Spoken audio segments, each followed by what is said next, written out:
গিন্নি, আজ তোমার ইমার্জেন্সি রোগী আছে, তো তুমি রঘুর কাছে প্রসাদের থালাটা দিয়ে দিও। এই বলে প্রসাদের থালাটা দিয়ে দিয়েছে। দিয়ে আজকে মুকুন্দ কবিরাজ চিকিৎসা করতে চলে গিয়েছে। লক্ষ্য করে দেখুন বাবা, আর সেই 5 বছরের ছোট রঘুনন্দ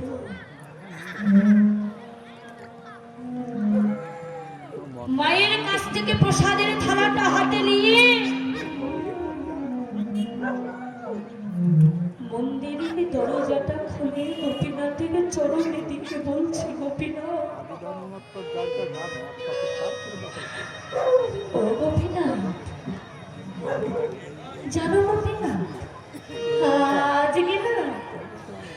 আজকে না আমার বাবা তোমার সেবার দায়িত্ব দিয়েছে, তাই আমার অত বেশি সময় নাই, আমার খেলাধুলা করতে যেতে হবে, তুমি তাড়াতাড়ি এসে সেবা করো। ও মায়েরা, ভগবানের সামনে যদি থালা ভর্তি নাড়ু নিয়ে, থালা ভর্তি প্রসাদ নিয়ে ভগবানের সামনে গিয়ে যদি বলি, ভগবান তুমি খেয়ে যাও, কি গো মা, ভগবানে কি খাবে? ভগবান খাবে না। আর সেই 5 বছরের ছোট রঘুনন্দ থালা ভর্তি নাড়ু নিয়ে গোপীনাথের চরণে দিয়ে বলছে, গোপীনাথ না, সেবা করে দাও। কি হলো? তুমি দাঁড়িয়ে দাঁড়িয়ে দেখছো খা। ও বুঝে গেছি, আসলে তোমার মাথায় চূড়া আছে তো, তাই তো তুমি মাথা নয় সেবা করতে পারছো না। দাঁড়াও, আমি চূড়াটা নামিয়ে নিই। এই বলে চূড়াটা নামিয়ে নিয়েছি, এবার সেবা করো। কি হলো? এখনো দাঁড়িয়ে দাঁড়িয়ে দেখছো খাও। ও বুঝে গেছি, আসলে তোমার হাতে তো বাসি আছে, এই জন্য তো তুমি খেতে পারছো না। দাঁড়াও, আমি বাসিটা নামিয়ে নিই। এই বলে বাসিটাও নামিয়ে নিয়েছি। এবার হয়েছে, তোমার আর তো কোনো অসুবিধা নেই। তোমার বাসি নামিয়ে দিয়েছি, তোমার চূড়া নামিয়ে দিয়েছি, এবার তো সেবা করো। খাও, সেবা করো বলছি। কি হলো? এখনো তুমি দাঁড়িয়ে দাঁড়িয়ে দেখছো? কেন? খাও বলছি। যেই না খাচ্ছে না, সেই 5 বছরের ছোট রঘুনন্দ পাথরের গোপীনাথের চরণে মাথা ঠুকছে আর বলছে, সেবা করো, খাও, খাও বলছি। আর যেই না কপাল ফেটে ঝরঝর করে রক্ত ঝরছে,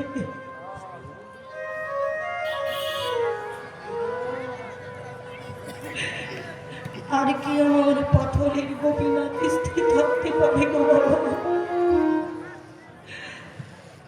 আজকে পাথরে গোপীনাথ সচল হয়ে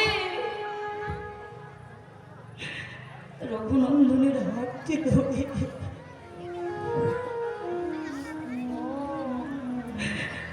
রঘুনন্দনকে বলছে, রঘুনন্দন, এই তো দেখ, এই তো আমি এসেছি গোপীনাথ, নাও নাও, সেবা করে নাও। সেই ভক্তের ভক্তি ভরে দেয়া বাবা নাড়ুগুলো সব খেয়ে নিয়েছে।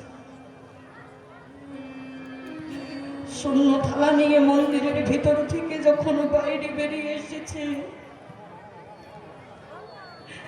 রঘুনন্দনের মা বলছে, রঘুনন্দন, এই তোর থালায় প্রসাদ কই, তোর থালায় নাড়ু কই? রঘুনন্দন বলছে, কেন?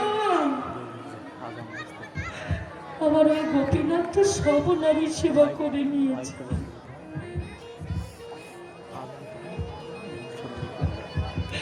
কি? আমার গোপীনাথ সব নারী সেবা করেছে? এই, তুই নিজে খেয়ে গোপীনাথের নাম দিচ্ছিস? চুপ কর, তোর বাবা এলে কিন্তু খুব বকবে। সঙ্গে সঙ্গে বাবা চলে এসেছে। বাবা বলছে, রঘুনন্দন সেবা দিয়েছে সে। বাবা কই? বাবা দে তো, বাবা একটু প্রসাদ দে। রঘুনন্দন বলছে, ও বাবা, প্রসাদ আবার কোথায় পাবো? আমার ওই গোপীনাথ তো সব নারী সেবা করে নিয়েছে। কি গোপীনাথ সেবা করেছে? তুই নিজে খেয়ে গোপীনাথের নাম দিচ্ছিস? এই তোর নাড়ু খাওয়ার ইচ্ছা হয়েছে, তুই তোর মাকে বলতে পারতিস। তুই কেন গোপীনাথের ভাগের নাড়ু সব খেয়ে নিয়েছিস? বিশ্বাস করো বাবা, আমি নাড়ু খাইনি, আমি নাড়ু খাইনি। আমার গোপীনাথ সব নাড়ু সেবা করেছে। আমার মিথ্যে কথা, তুই আমার ছেলে হয়ে মিথ্যে কথা বলছিস। এমনি করে মুকুন্দ কবিরাজ প্রধান্বিত হয়ে হাতে একটি লাঠি নিয়ে রঘুনন্দনকে মরছে আর বললে মিথ্যে কথা। বল, আর বললে মিথ্যে কথা। বাবা,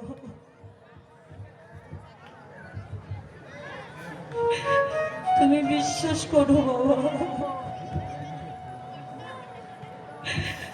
আমি নাড়ু খাইনি বাবা, আমি নাড়ু খাইনি। আমার ওই গোপীনাথ সব নাড়ু সেবা করে নিয়েছে। মুকুন্দ কবিরাজ চিন্তা করে দেখল, এত মারার পরে কেউ তো মিথ্যে কথা বলে না, তাহলে কি সত্যি সত্যি আমার গোপীনাথ সব নাড়ু সেবা করে নিয়েছে? তাহলে আমাকে দেখতে হবে। তাই পরের দিন আবার চিকিৎসা করতে যাওয়ার নামে করে, বাবার চিকিৎসা করতে যাওয়ার অভিনয় করে মুকুন্দ কবিরাজ রঘুনন্দনের কাছে সেবার দায়িত্ব দিয়ে মুকুন্দ কবিরাজ মন্দিরের পেছনে দাঁড়িয়ে আছে, আর এদিকে রঘুনন্দন মায়ের কাছ থেকে প্রসাদের থালাটা হাতে নিয়ে মন্দিরের দরজাটা খুলে গোপীনাথের চরণে দিয়ে বলছে, গোপীনাথ,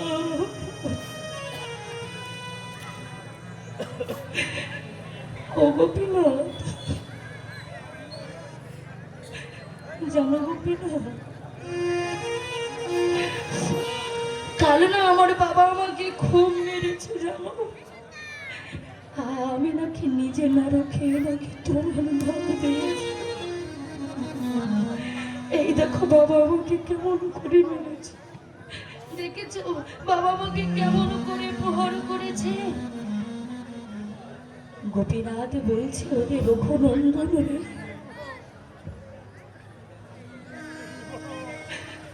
বাবাকে তোকে একা মেরেছে রে রঘুনন্দন,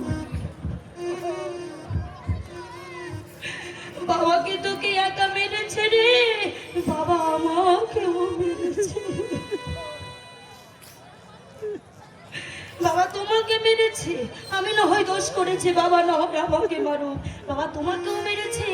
আরে যেই না বাবা গোপীনাথের শরীর থেকে ওড়নাটা সরিয়েছে, গোপীনাথের পৃষ্ঠদেশে থেকে ব্যত্রাঘাতের চিহ্ন, বলছে বাবা তোমাকেও মেরেছে। ওরে রঘুনন্দন,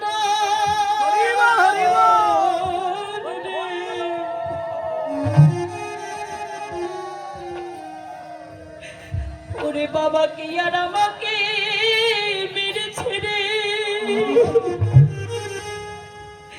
ওরে যদি কোন আমার এই ভক্তের অঙ্গে আঘাত করে রে, ওরে রঘুনন্দন সেই আঘাতে যে আমার অঙ্গে লাগে, যেই না গোপীনাথের শরীরে আজকে অন্যটা সরিয়েছে গোপীনাথের পৃষ্ঠদেশে দেখে ব্যত্রাঘাতের জন্য, বলছে বাবা তোমাকেও মেরেছে। গোপীনাথ তুমি দেরি করো না, তুমি তাড়াতাড়ি এসে সেবা করো। তবে হ্যাঁ, তুমি কিন্তু সব নাড়ু খাবে না কেমন, আমার বাবার জন্য একটু প্রসাদ রেখো। এই বলে কি করেছে, যেই না একটা নাড়ু হাতে নিয়ে গোপীনাথ অর্ধেকটা নাড়ু বদনে দিয়েছে আর অর্ধেকটা নাড়ু হাতে আছে, আর মন্দিরের পিছনে চুপচাপ দাঁড়িয়ে দাঁড়িয়ে শুনছে। তার ছেলে যেন ভিতরে কার সঙ্গে কথা বলছে। তাহলে আমার ছেলে যে বলেছিল ওই গোপীনাথ সব নাড়ু সেবা করেছে, তাহলে কি আমি বিনা অপরাধে ছেলেকে মেরেছি? তাহলে আমাকে দেখতে হবে। আর যেই না গোপীনাথ একটা নাড়ু হাতে নিয়ে অর্ধেকটা নাড়ু বদনে দিয়েছে, অর্ধেকটা নাড়ু হাতে আছে, সেই সময় সেই মুহূর্তে মুকুন্দ কবিরাজ দরজাটা খুলে দিয়েছে। আর বাবা যেই না খুলে দিয়েছে, সেই সচল গোপীনাথ পাথর হয়ে গেছে, তার হাতের অর্ধেকটা নাড়ু পাথর হয়ে গেছে। আর ওই দৃশ্য যখন মুকুন্দ কবিরাজ দেখতে পেলে, অমনি তার পুত্রকে বুকের মধ্যে জড়ায়ে ধরে বললেন, ওরে রঘু নন্দন রে,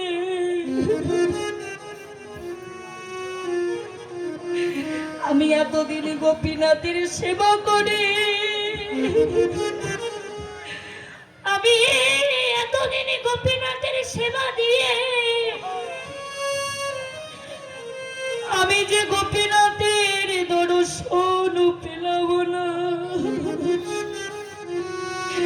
আর তুই একদিনে আমার পুত্র হয়ে তুই যে গোপীনাথের দর্শন পেয়ে গেলি, তাই ওরে রঘুনন্দন রে, তুই আজ থেকে আমার পুত্র নয়, তুই আজ থেকে আমার ভক্ত। একবার দে দে ভক্ত।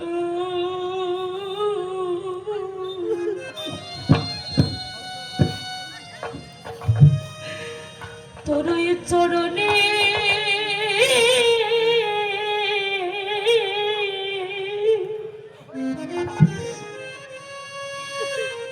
তোর চরণের ধুলি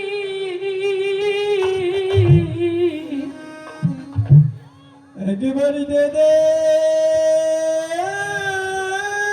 ভক্ত,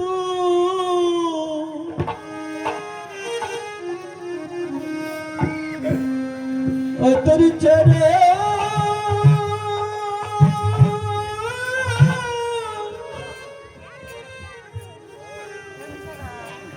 তোর চরণে ধুলি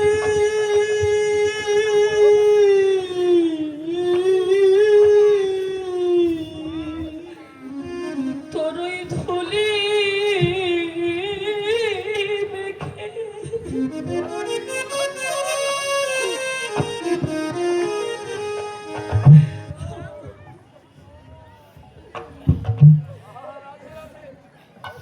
ওরে ধুলি মেখে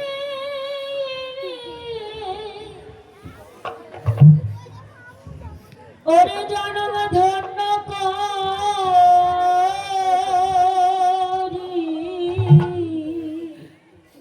গৌর হরি বলি দে দে ভক্তে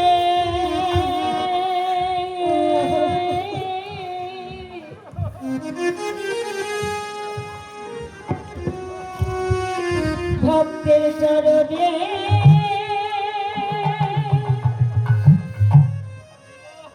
ওই না চরণের ধুলি, কেননা ভাগ্যে এমন দিন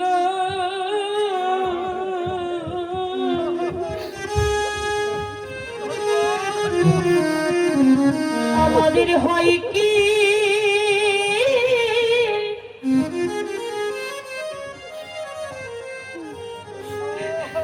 আমাদের হয় কি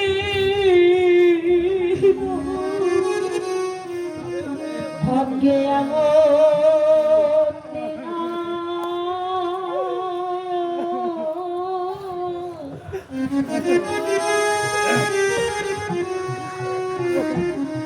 আমাদের হয় কি,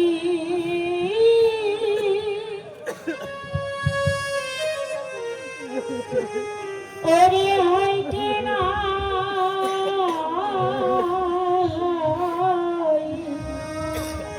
ওরে রঘু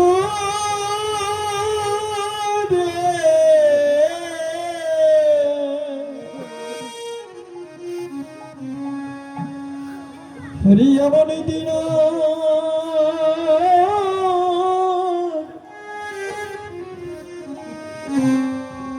ভাগ্যে হয় কি,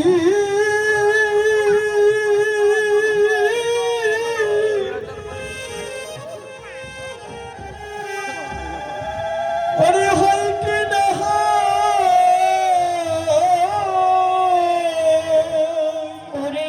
সাধু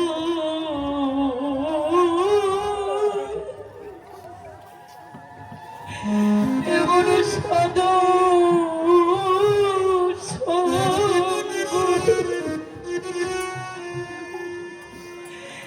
এমন ভক্ত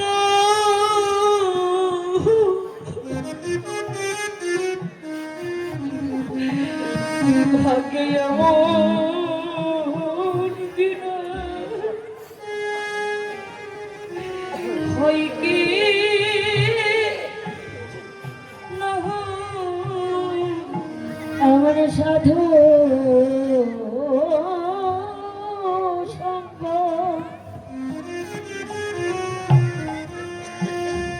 এমন ভক্ত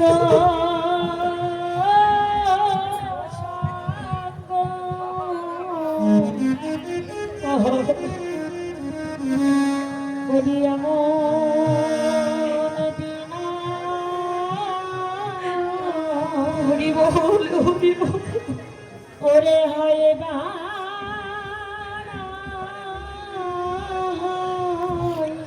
এ যে অনেক ভাগ্য